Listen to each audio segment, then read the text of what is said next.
The stars had never looked so cold to Commander Jack Harper. He stood on the bridge of the starship Endeavour and watched the endless darkness of space through the main window. In just a few hours, his ship would arrive at the Valari throne world. In just a few hours, he would meet the alien queen who ruled half the galaxy. And in just a few hours, he would find out if humanity would survive or be crushed like so many other species before them. Jack was 42 years old with gray hair at his temples and tired lines around his eyes. He had served in the Earth Defense Force for 20 years. He had fought pirates near Mars and helped build the first colony on Europa.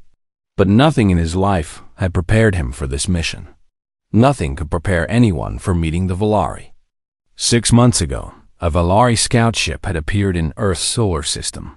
The aliens had scanned the planet for 3 days without saying a word.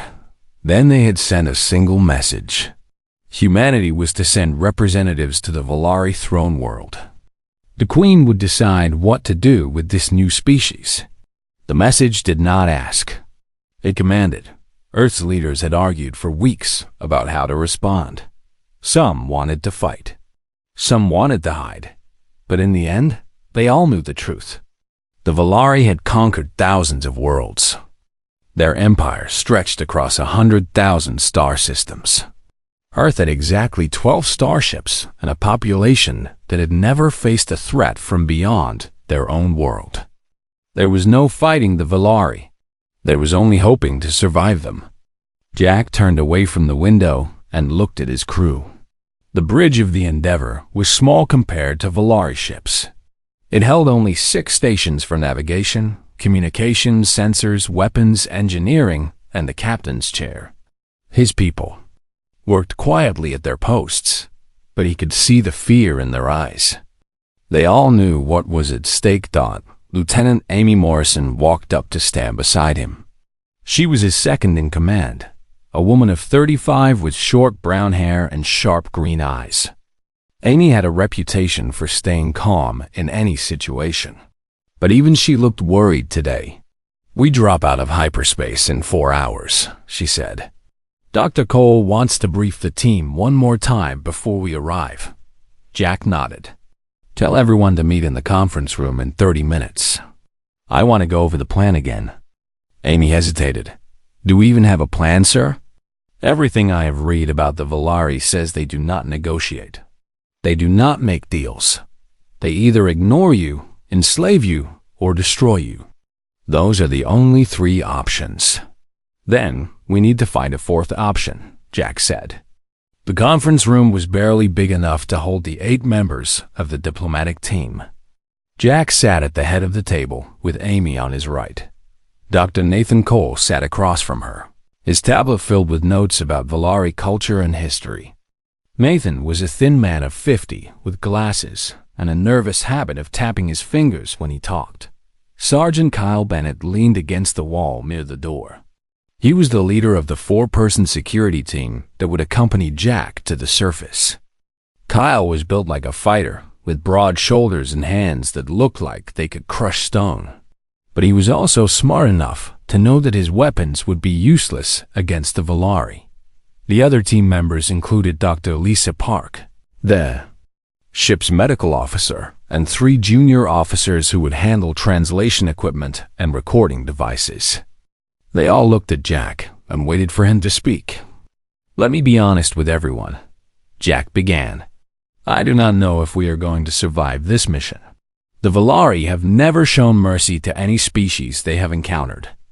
They view themselves as the rulers of the galaxy, and they view everyone else as insects." He paused and let those words sink in. No one spoke. "But I also believe that we have something the Valari have never seen before. We have something that might make them pause. We have our humanity." Nathan Cole cleared his throat.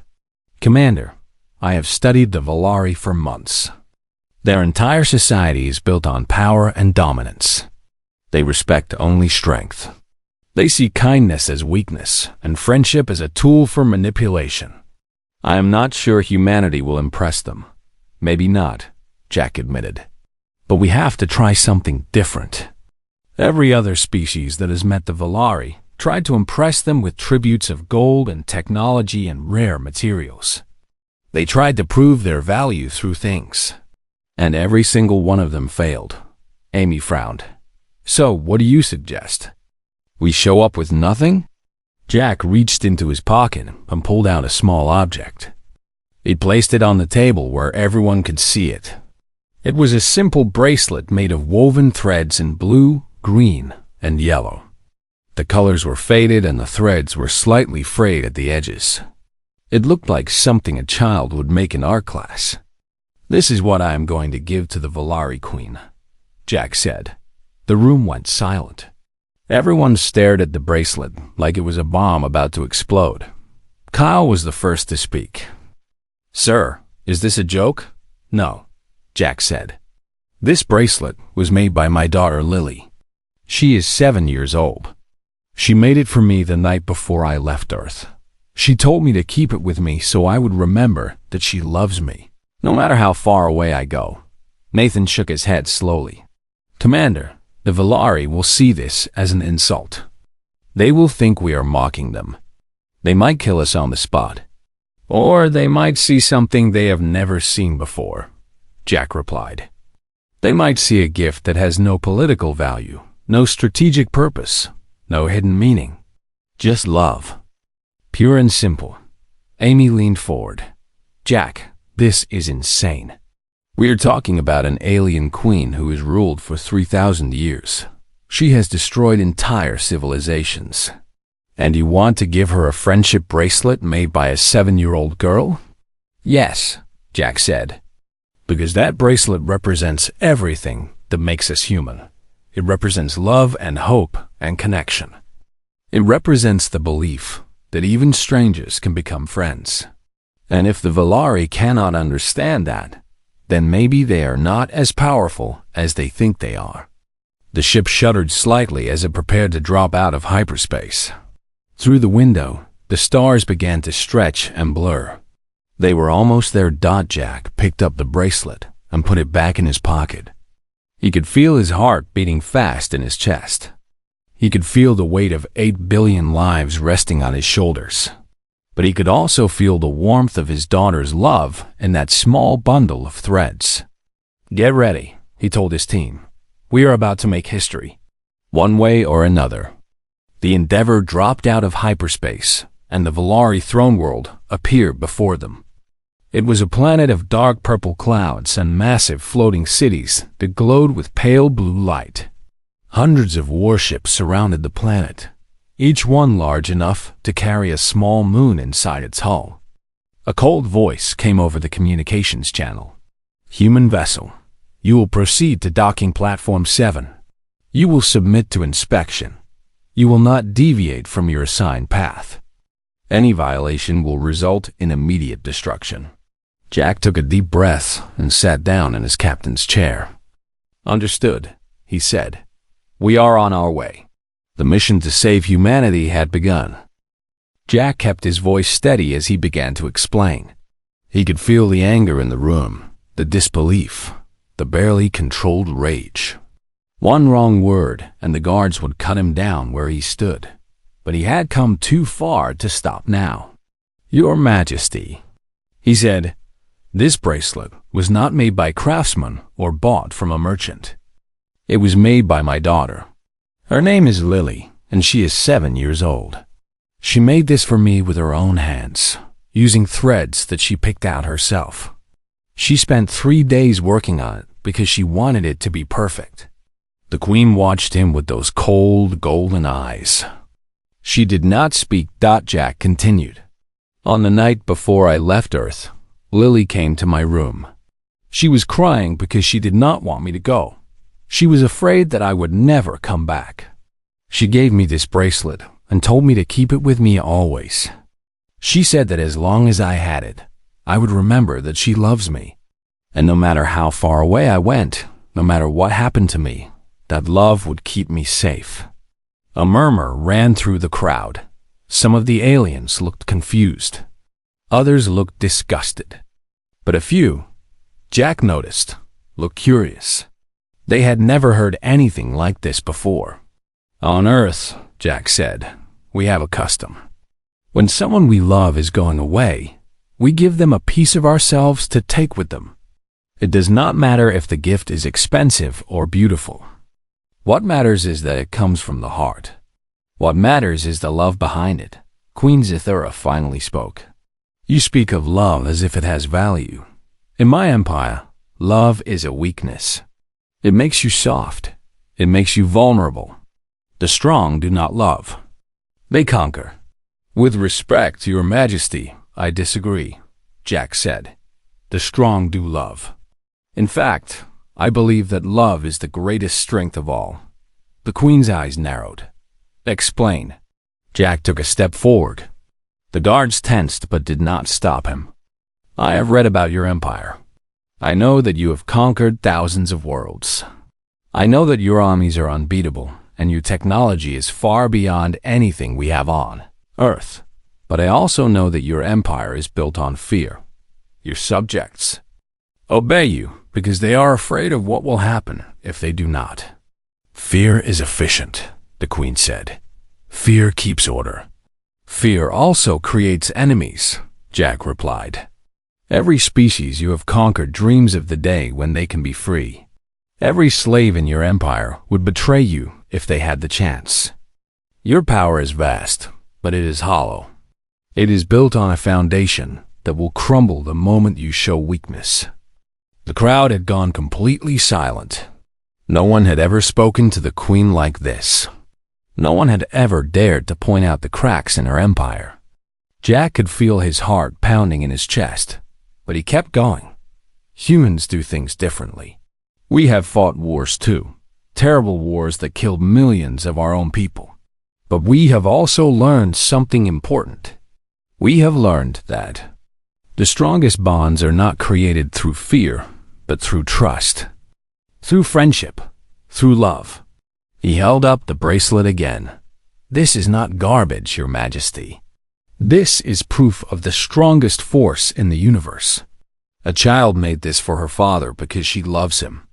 There is no strategy behind it, no manipulation, no attempt to gain power. It is pure and simple and true.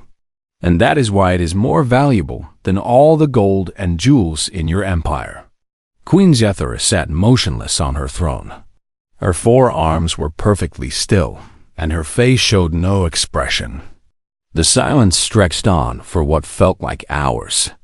Then she spoke, and her voice was different, softer, somehow, uncertain. You are either the bravest human I have ever met or the most foolish. Perhaps both. I am just a father who wants to go home to his daughter, Jack said. And I am a representative of a species that believes in something more than power. We believe in connection. We believe that even strangers can become friends. We believe that the universe does not have to be a cold and lonely place. The Queen raised one of her hands, and a servant appeared at her side. She whispered something, and the servant hurried away into the shadows. Then she looked back at Jack. Bring me this bracelet, she commanded. Jack walked forward slowly, climbing the steps that led to the throne. He could feel the eyes of thousands of aliens watching him. He could feel the tension in the air, thick enough to choke on. When he reached the top of the steps, he was close enough to see the details of the Queen's face. The patterns of her scales, the depth of her ancient eyes, the slight lines that might have been age or might have been something else entirely. He held out the bracelet. Queen Zathura reached down with one of her hands and took it. Her fingers were long and thin, covered in scales that felt cool and smooth against his skin. She lifted the bracelet and examined it closely, turning it over and over as if searching for something hidden in the threads. Your daughter made this, she said quietly. With her own hands. Yes. And she gave it to you because she loves you. Yes. The Queen looked at Jack, and for the first time, he saw something other than coldness in her eyes. He saw something that looked almost like pain. I had a sibling once, she said. Her voice was barely above a whisper, but Jack heard every word. A long time ago, before I became queen, before the wars, before everything. Jack said nothing. He sensed that this was a moment that could change everything, and he did not want to break it. My sibling made me something similar to this, the queen continued. A band of woven threads. It was a symbol of our bond, of our promise to always protect each other. I wore it for years. It was the most precious thing I owned. What happened to your sibling? Jack asked gently. The queen's eyes went distant, staring at something far beyond the throne room. They died. In the First Great War, before I rose to power. Our enemies killed them because they knew it would hurt me. And they were right. It did hurt me. More than anything has ever hurt me before or since. She looked down at the bracelet in her hand. After that, I decided that love was dangerous. I decided that caring for others was a weakness that could be used against me. So I buried my heart. I built walls around it that no one could ever break through. And I became the queen you see today. Cold, powerful, alone. The servant returned, carrying a small box made of dark metal. The queen took the box and opened it. Inside was a faded bundle of threads, similar to the bracelet Jack had given her. The colors had almost completely worn away, and the threads were thin and fragile with age. I have kept this for 3,000 years, the queen said. I have never shown it to anyone. I have never spoken of it, but I have never been able to throw it away. She held both bracelets side by side, one new and bright, one ancient and faded, both made by loving hands.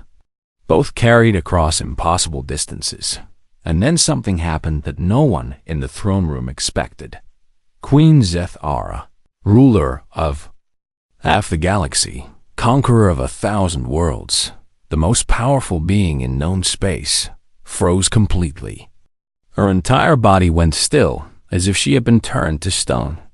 Her golden eyes locked onto the two bracelets, and she did not move, did not speak, did not even seem to breathe. The court held its breath. The guards looked at each other in confusion. No one knew what to do. Jack watched the queen and understood. She was not frozen with anger or disgust. She was frozen with something she had not felt in 3,000 years. She was frozen with grief and hope and the sudden overwhelming realization that she was not as alone as she had believed. The silence in the throne room stretched on for what felt like an eternity. Amy stood with the rest of the human team at the bottom of the steps, her heart pounding so hard she could feel it in her throat. She had no idea what was happening. None of them did. Queen Zethara remained frozen on her throne, holding the two bracelets in her hands. Her ancient golden eyes were fixed on the woven threads, as if she was seeing something no one else could see. Something from long ago, buried deep in her memory. Then a single tear rolled down her scaled cheek. The gasps from the crowd were audible. Valari did not cry. They did not show emotion of any kind. It was considered a sign of weakness, something that could get you killed in a society built on power and dominance. But here was their queen, the most powerful being in the empire, crying in front of thousands of witnesses. One of the queen's advisors stepped forward. He was a tall Valari with red scales and a nervous expression on his long face. "Your Majesty," he said carefully, "perhaps we should clear the throne room. Perhaps you need time to..." Silence. The queen's voice cut through the air like a blade. It was still soft, but there was no mistaking the command in it. Everyone will stay exactly where they are. The advisor stepped back quickly, nearly tripping over his own feet. Queen Zethara looked at Jack, who still stood at the top of the steps near her throne. Her eyes were wet, but there was no shame in them. Only a deep and ancient sadness that seemed to fill the entire room. "Do you know what you have done, human?" she asked. Jack shook his head. "I only wanted to show you something real, something true. You have done more than that." The queen looked at the bracelet his daughter had made. then at the one from her own sibling. "You have reminded me of something I tried to forget. Something I thought I had killed inside myself long ago." She stood from her throne, and Jack realized just how tall she truly was. She towered over him, a giant figure of scales and power. But her expression was not threatening. It was thoughtful, searching. "My sibling's name was Keth-Ira," she said. "We were born in the same cycle, grew up together, trained together. In those days, the Volari were not yet the rulers of the galaxy. We were just one species among many, fighting for survival in a dangerous universe." She began to walk slowly down the steps, and Jack moved aside to let her pass. The crowd parted as she walked toward the center of the throne room, all of them watching in stunned silence. Keth-Ira believed that we could build something better than an empire of conquest. She believed that different species could work together, could learn from each other, could become stronger through cooperation than through domination. I thought she was naive. I thought she did not understand how cruel the universe could be. The Queen stopped walking and turned to face the assembled aliens. Thousands of eyes looked back at her, belonging to dozens of different species. Rulers and servants, warriors and slaves, all of them waiting to hear what she would say next. "But I was wrong," the Queen said. "I have ruled this empire for 3,000 years. I have conquered more worlds than I can count. I have everything that power can buy. And yet, I have been alone. Completely, utterly alone. Because I pushed away everyone who tried to get close to me. Because I was afraid of feeling what I am feeling right now."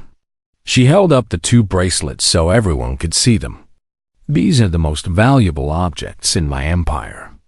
Not because of what they are made of, but because of what they represent.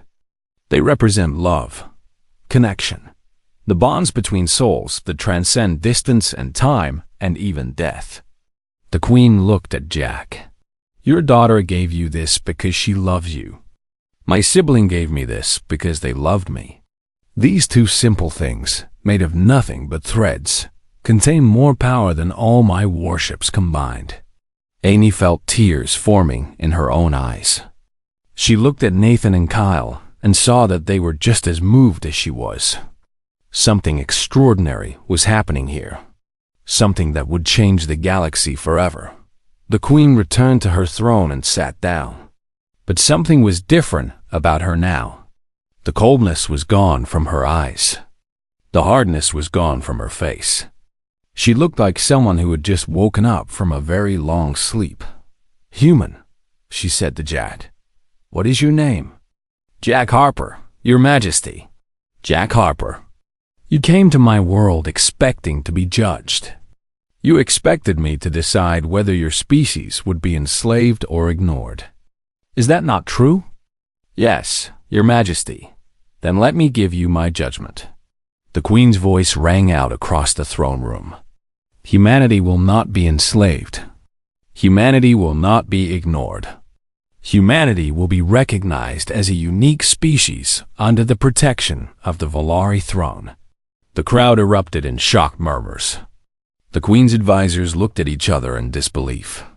Several of the alien dignitaries stepped forward to protest. But the Queen raised her hand and they fell silent. "Furthermore," she continued, "humanity will be recognized not as servants or subjects, but as friends, as equals. They have shown me something today that I had forgotten. They have reminded me of who I used to be, before power corrupted my heart." She looked out at the assembled aliens. "For 3,000 years, I have ruled through fear. I have demanded obedience and punished anyone who questioned my authority. But that ends today. The Volari Empire will change. We will learn to build bonds instead of chains. We will learn to value connection over conquest." One of the advisors could not hold back any longer.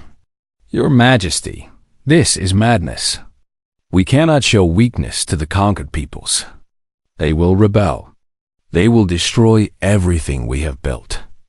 The Queen turned her cold gaze on him. "Perhaps they will. Or perhaps they will stay because they choose to, not because they are afraid to leave. We will never know unless we try. She looked at Jack again. You said that fear creates enemies, that every slave in my empire dreams of freedom. You were right. I have known this for a long time, but I was too proud to admit it, too afraid of what it would mean. Change is always frightening, Jack said, but it is also necessary. Nothing stays the same forever. Not empires, not species, not even the stars themselves. The Queen smiled. It was a small smile, barely visible, but it was the first time anyone in that room had ever seen her smile at all. You are wise for such a young species, she said. Perhaps that is why you have survived where others have failed. You adapt. You grow. You love. She stood from her throne once more and descended the steps until she was standing directly in front of Jack. She towered over him, but there was no threat in her posture. Only respect. I will keep your daughter's gift, she said. I will wear it next to the one my sibling gave me. And every time I look at it, I will remember this day. The day when a human showed me that I was not as powerful as I thought. The day when I learned that true strength comes not from conquest, but from connection. She placed one of her large hands on Jack's shoulder. The weight was immense, but Jack stood straight and met her eyes without flinching. Go home, Jack Harper. Tell your people that they have nothing to fear from the Valari. Tell them that they have made a friend today. And tell your daughter Lily that her bracelet saved more than just her father. It may have saved the entire galaxy. Jack felt tears streaming down his own face. He did not bother to wipe them away. Thank you, Your Majesty. I will tell her. The Queen nodded. Then she turned to address the entire throne room one final time. Let it be known throughout the Empire. The humans are under my protection. Anyone who harms them will answer to me personally. And let it also be known that change is coming. A new era for the Valari. An era of hope instead of fear. She looked at Jack and smiled again. An era that began with a simple gift from a little girl who loved her father.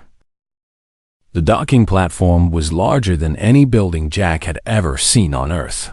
The Endeavor looked like a toy sitting in the middle of a giant's parking lot.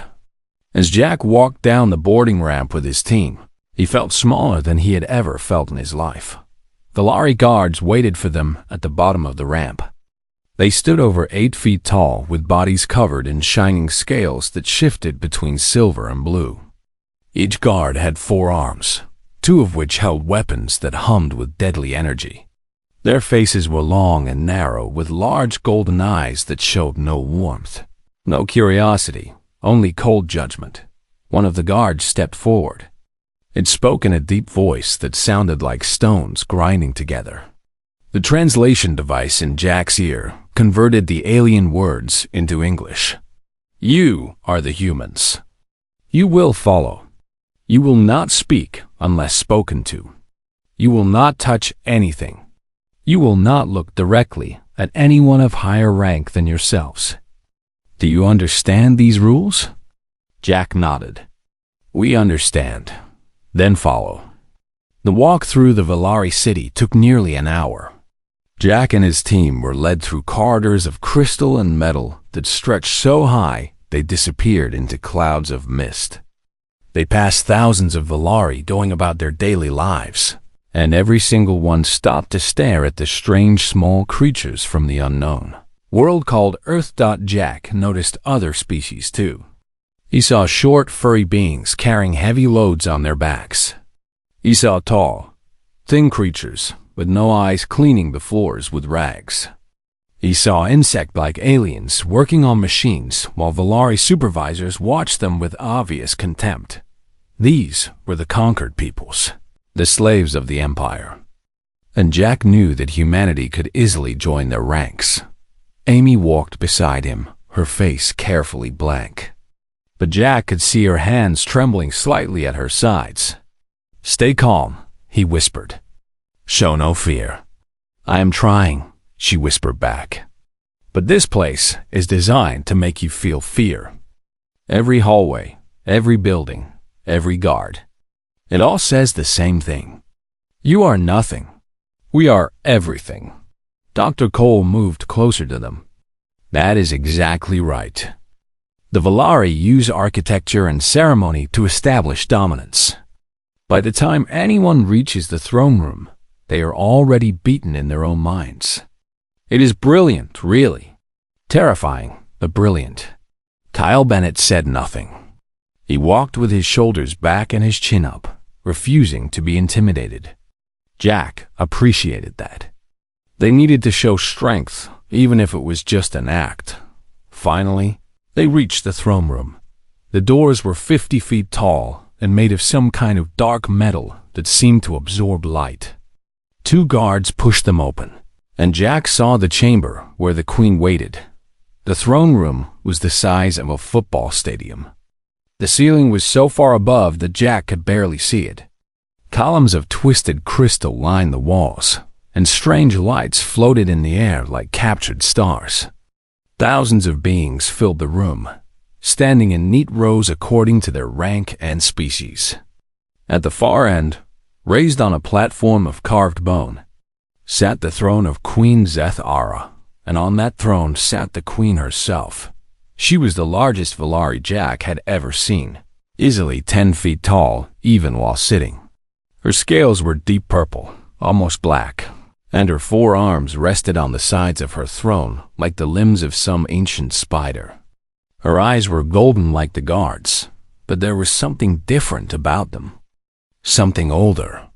Something that had seen more death and destruction than Jack could imagine. The guards led Jack and his team down the central aisle toward the throne. Every step felt like walking toward an execution. The assembled aliens watched them pass with expressions ranging from curiosity to disgust to hunger. Jack kept his eyes forward and his back straight. When they were 20 feet from the throne, the guards stopped them. "Kneel," one of the guards commanded. Jack looked at Amy, then at Kyle, then at the rest of his team. This was the first test. Every other species had knelt before the queen. Every other species had shown submission. And every other species had failed. Jack made his decision. "No," he said. The word echoed through the massive chamber like a gunshot. The crowd of aliens gasped. The guards raised their weapons. And on her throne, Queen Zeth-Ara leaned forward with something that might have been interest. "What did you say, human?" the guard demanded. "I said no," Jack repeated. "We are representatives of the human race. We have come here to meet the queen as equals, not as servants. We will bow our heads in respect, but we will not kneel." The guard looked back at the queen, waiting for orders. Jack felt sweat running down his back. He had just gambled everything on a single moment of defiance. If the queen gave the order, they would all be dead in seconds. But the queen did not give the order. Instead, she raised one of her hands and waved the guards aside. When she spoke, her voice filled the entire chamber without any effort. It was the voice of someone who had ruled for 3,000 years, who had crushed rebellions and destroyed worlds and never once been challenged. "Interesting," she said. "The humans have spirit. Let them stand." The guards lowered their weapons and stepped back. Jack allowed himself to breathe again. Queen Zeth-Ara studied them with those ancient golden eyes. "I have heard of your species," she said. "A young race from a small world on the edge of the galaxy. You have only traveled between stars for a few decades. You have no great weapons, no vast fleets, no conquered territories. And yet you stand before me without fear." "We have fear," Jack admitted, "but we do not let it control us." "Spoken like a fool or a philosopher," the queen replied. "Perhaps both. Tell me, human, why have you come to my world? What do you hope to gain from this audience?" Jack took a deep breath. "We have come to introduce ourselves, to show you who we are and what we value, and to offer you a gift. A ripple of laughter spread through the crowd. The Queen's expression did not change, but Jack could see amusement in her eyes. "A gift," she repeated. "How predictable. Every species that comes before me brings gifts. They bring gold and jewels and rare minerals. They bring technology and weapons and slaves. They think they can buy my favor with things. They are always wrong. Our gift is not like those things," Jack said. "No?"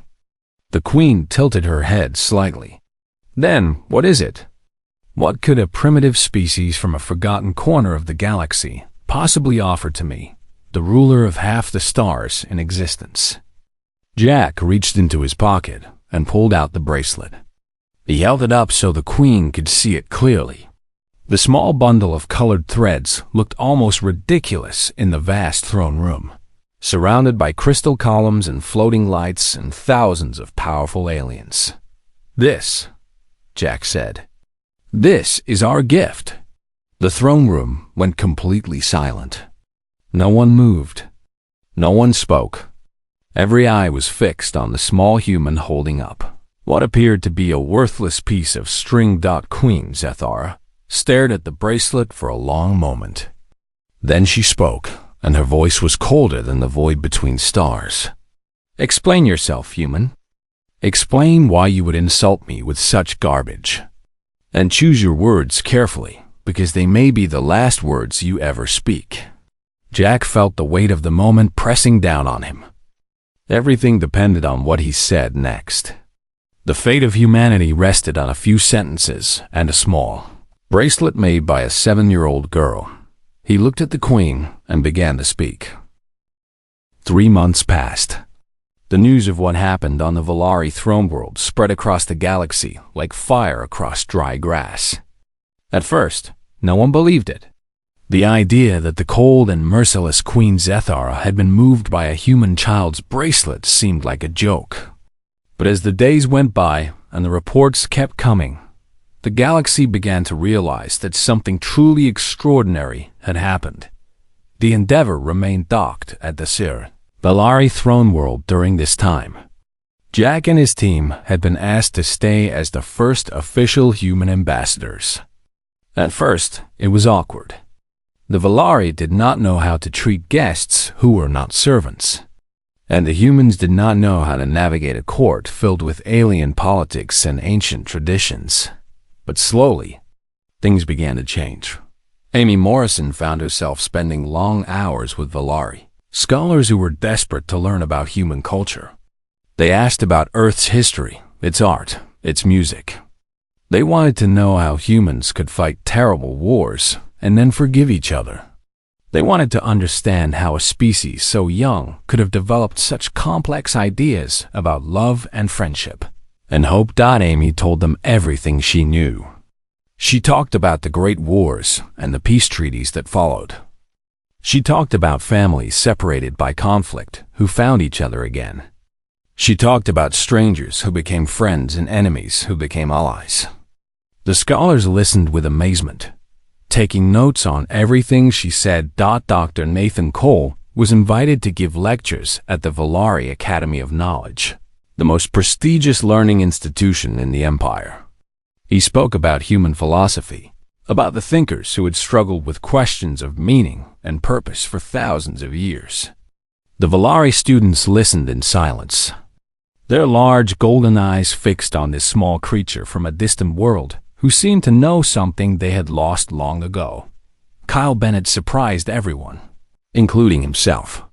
The tough sergeant who had expected to spend his time guarding the diplomats ended up becoming friends with several Valari warriors. It started with a simple sparring match, a way to pass the time, but it grew into something more. Kyle taught them human fighting styles, and they taught him theirs. They shared meals together and told stories about battles they had fought. And somewhere along the way, they stopped seeing each other as aliens and started seeing each other as comrades. But the biggest change was in Queen Zethara herself. The Queen began to appear in public more often, walking through the streets of her capital city instead of staying hidden in her throne room. She talked to her subjects, asking them about their lives and their concerns. She listened to complaints that had been ignored for centuries, and she began to make changes, small at first, but growing larger as her confidence grew. The conquered species were given new rights. They could own property now, could start businesses, could send their children to schools that had been closed to them before. The chains of slavery were not broken all at once, but they were beginning to loosen. And everywhere, there was talk of hope. Talk of a future that might be different from the past. Jack watched all of this with a mixture of pride and wonder. He had not expected his simple plan to work. He had not expected a bracelet made by a 7-year-old girl to change the course of galactic history. But it had. Somehow, against all odds, it had. One evening, the Queen summoned Jack to her private chambers. It was the first time any outsider had been invited to that sacred space in over 1,000 years. Jack walked through halls of crystal and gold, past guards who now nodded at him with respect instead of suspicion. When he reached the Queen's chambers, he found her sitting by a window, looking out at the stars. She was wearing the bracelet. Both bracelets, actually. The new one from Lily and the ancient one from her sibling, tied together on one of her wrists. "Thank you for coming," she said without turning around. "Please, sit." Jack sat in a chair that was slightly too large for him. Everything on the Valari throne world was slightly too large for humans. But he was getting used to it. "I wanted to speak with you alone," the Queen said. "To thank you properly, and to tell you something important." "I am listening, Your Majesty." The Queen finally turned to look at him. There was still power in her eyes, still the weight of 3,000 years of rule. But there was also something new, a softness that had not been there before. "When you first came to my throne room, I was ready to dismiss your species as unimportant. I had seen so many young races, and they were all the same. Afraid, desperate, willing to do anything to survive. I expected you to bow and beg like all the others. But we did not," Jack said. "No, you did not. You stood before me as equals and offered me a gift that had no value except the love behind it. And in that moment, you did something no army could do. You broke through the walls I have built around my heart." She touched the bracelets on her wrist. "I have worn these every day since you gave me yours. Every day, they remind me of what I had forgotten. That power without purpose is empty. That conquest without connection is meaningless. That even a queen can be lonely." Jack did not know what to say, so he said nothing. Sometimes silence was the best response. "I am old, Jack Harper. By Valari standards, I am very, very old. I have seen empires rise and fall. I have watched stars burn out and new ones be born. I thought I had seen everything the universe had to offer. But your species showed me something new. You showed me that there is still hope, even for someone like me." "Hope is never lost," Jack said. "It just hides sometimes, waiting for someone to find it again." The Queen smiled. "Your daughter is wise to love you, and you are wise to love her back." She stood and walked to a nearby table where a communication device sat. "I have arranged for a message to be sent to Earth. I thought you might want to speak with your family." It has been 3 months, after all. Jack felt his heart jump. He had sent messages home, of course, but the distance made real-time communication impossible. The messages took weeks to arrive and weeks more for responses to come back. "Thank you," he said. "That means more than you know." The Queen activated the device, and after a moment of static, a face appeared on the screen. It was Lily.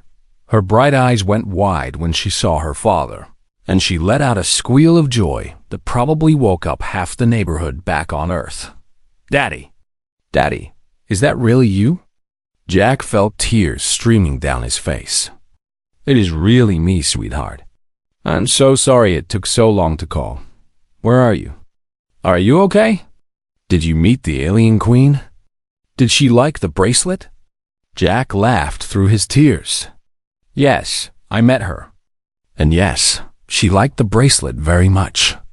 In fact, she is standing right here next to me. The Queen moved into view of the camera, and Lily's eyes went even wider. Oh, wow, you are really tall. And you are really small, the Queen replied. But small things can have great power. Your bracelet changed my life, young one. Thank you for making it. Lily beamed with pride. I'd picked the colors myself. Blue for the ocean, green for the trees, and yellow for the sun. So Daddy would remember home. He remembered, the Queen said. And because he remembered, the whole galaxy is changing. You have done a great thing, Lily. Never forget that. Jack spent an hour talking with his daughter, catching up on everything he had missed. Her school, her friends, her new hobby of painting. By the time the call ended, his face hurt from smiling so much. The Queen had left him alone for the conversation, but she returned when it was over. You will go home soon, she said. Your mission here is complete, but I hope you will return. There is much work to be done, and I would value your counsel. I will return, Jack promised. And I will bring Lily with me. I think she would like to see your world. I would like that, the Queen said. Perhaps she can teach me to make bracelets. It has been 3,000 years since I tried. Jack laughed. She would love that. He stood and prepared to leave, but the Queen stopped him with a gentle touch on his shoulder. One more thing, Jack Harper. When you return to Earth, tell your people this. The universe is vast and often cruel, but it does not have to be lonely.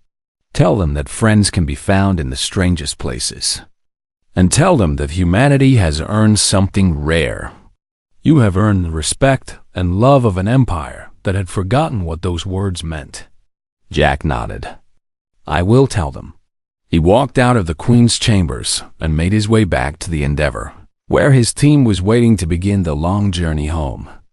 Amy, Nathan, Kyle, and the others greeted him with smiles and questions about his meeting with the Queen Dot as the Endeavor lifted off from the docking platform and rose into the stars.